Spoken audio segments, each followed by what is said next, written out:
మన ప్రభు అయిన రక్షకుడైనటువంటి యేసుక్రీస్తుల వారి పేరిట మీదకి నాకు శుభాభి నిండు వందనాలు తెలియజేస్తూ ఉంటున్నాను.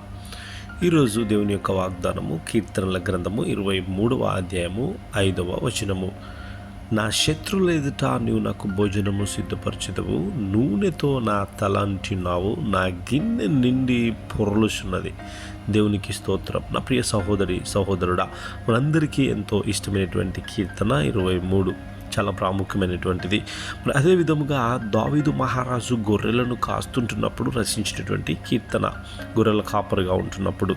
మరి అదే విధముగా దావీదు మహారాజు అనుకుంటున్నాడు, నా కాపరి, మరి నన్ను కాచే కాపరి కూడా మరి ఇలానే నన్ను చూస్తాడు అని రాసినటువంటి కీర్తన ఏంటున్నది. నూనెతో నా తల అంటి ఉన్నాడు. నా ప్రియ సహోదరి సహోదరుడా, మరి అక్కడ మేపుతున్నటువంటి ఆ గొర్రెలకు అదొక రకమైనటువంటి ఈగలు వచ్చి వాళ్ళ తలపైన ఆలేవంట.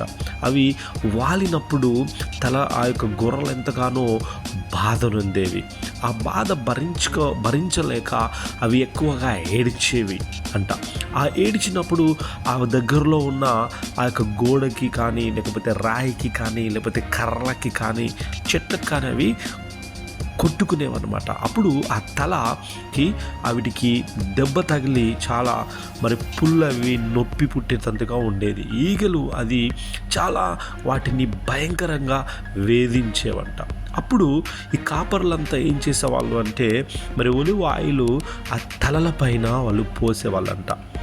ఈగలు అంటే వాలకుండా ఉండడానికి ఆ యొక్క ఒలివ ఆయిల్ పోసినప్పుడు ఆ ఈగలు రాకపోయేటివన్నమాట. అప్పుడు ఆ గొర్రెలు ప్రశాంతంగా పచ్చిక గల చోట్ల అవి పరుండేటిగా ఉండేవి. దేవునికి స్తోత్రం.